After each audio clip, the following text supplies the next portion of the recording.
Hello everyone.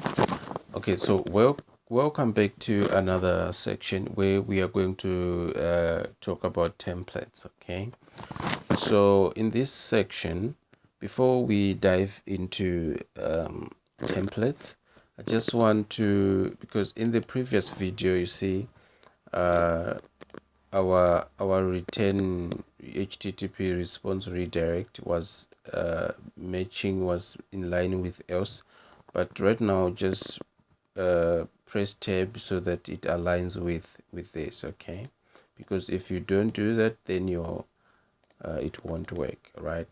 So now that we have talked about the URLs, the views, and the models, it's now time to work on the static to work on the templates. All right, so now see, in most cases we can add our static files and our templates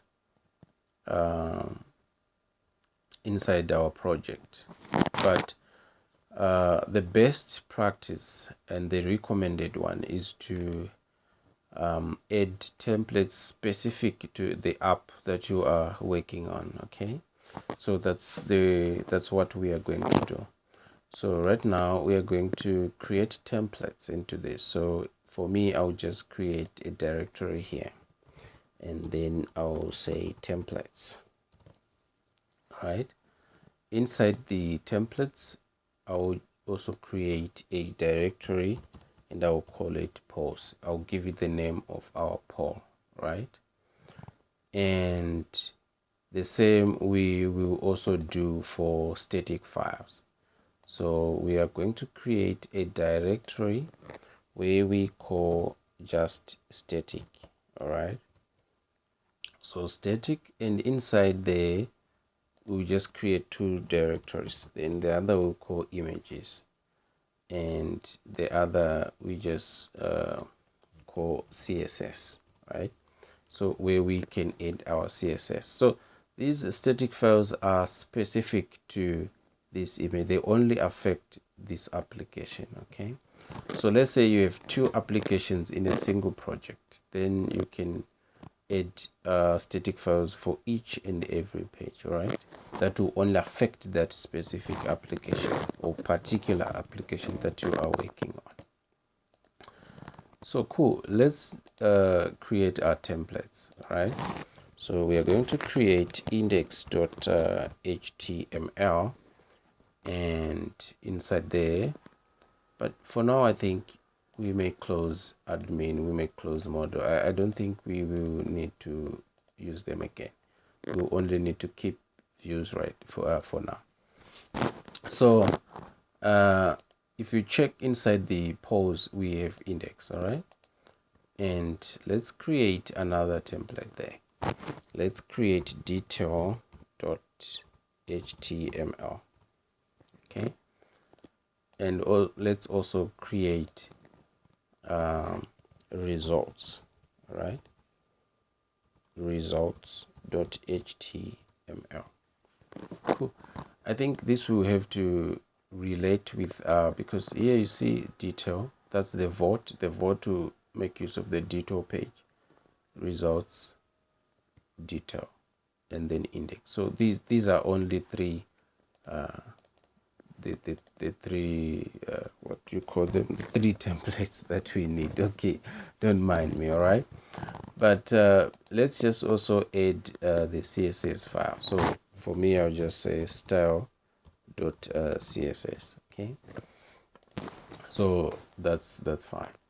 So we'll add the CSS later, and we'll also add an image later.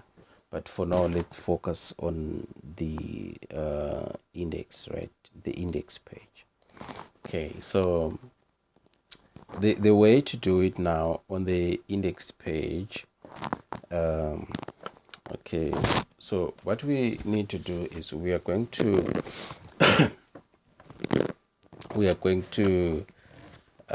for me, the way I want to do it is I'm going to put the div. Okay, I wanna do a div. Okay, and this div is going to have the class container.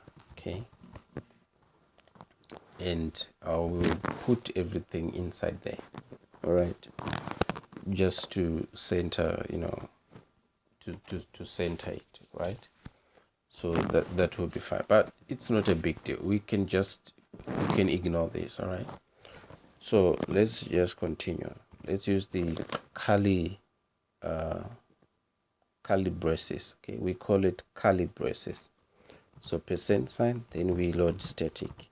Okay, so this will allow all the static files that we are working with to load inside web pages. For example, let's say you are working with JavaScript, you are working with images, you are working with CSS. This will facilitate that. If you don't include this, your CSS, your static files may not work.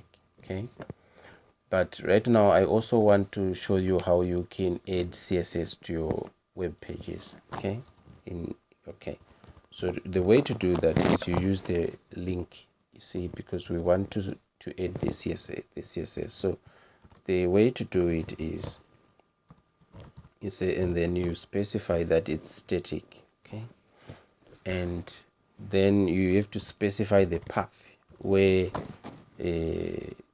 that static file is. So in this case, it's inside our pose directory. So we just say style.css. Okay, and then we close. We just close like this. Okay, we just close like this, and that's how you can add your CSS into the project. So that's cool, and let's proceed. So let's continue. Let's say if latest underscore question underscore list, then like this, then we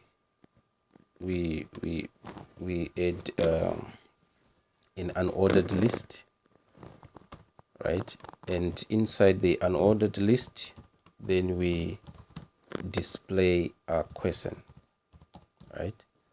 So it's for question in latest underscore question underscore list, like this. Okay, and then we have to come up with an end for, because whenever you are working with a for loop, you have to close it with an end for. In this one, we are going to close it with an end if.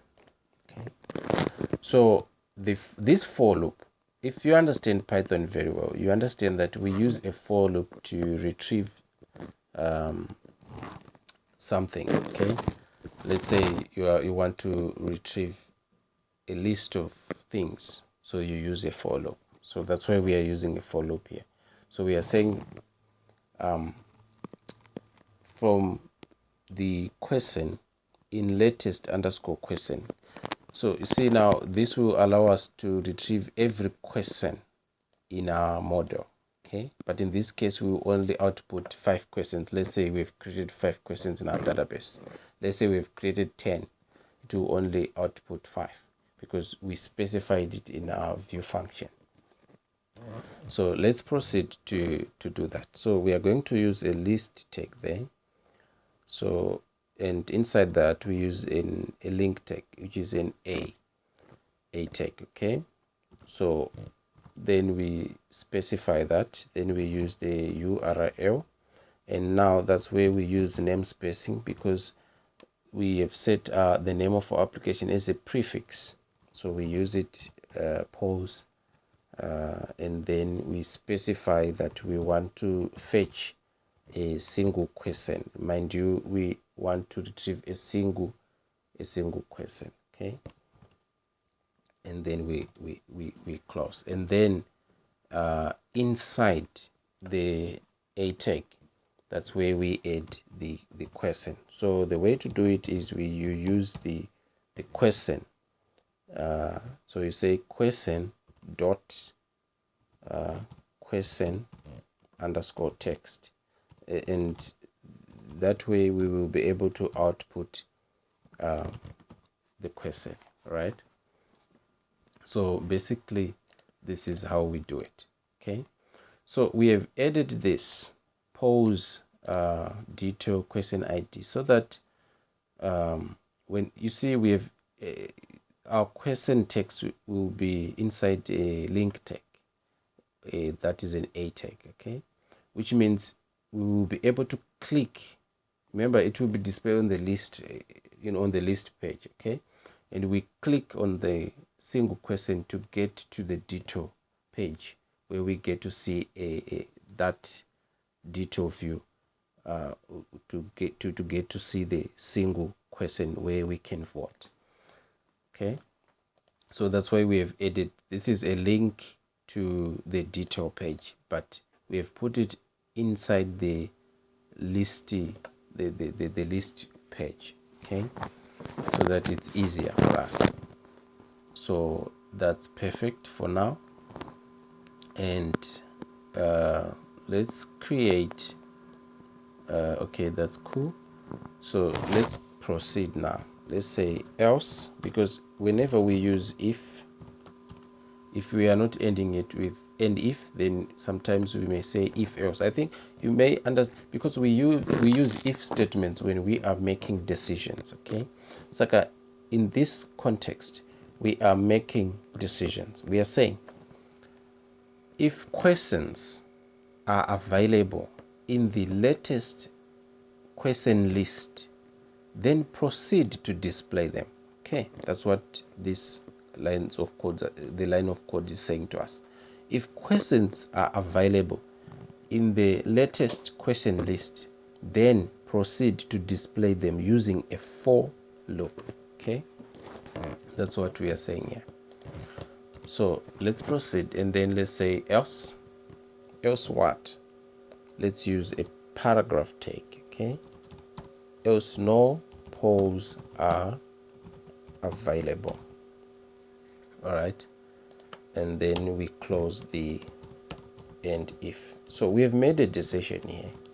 What decision we made? We say if questions are available in the latest question list, then proceed to display them using the for loop.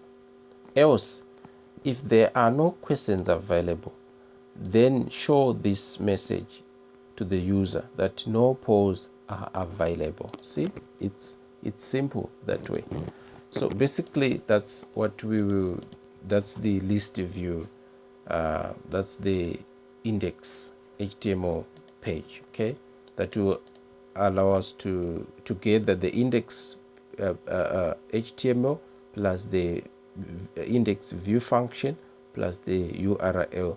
It will render a web page. Okay, so basically that's it, right?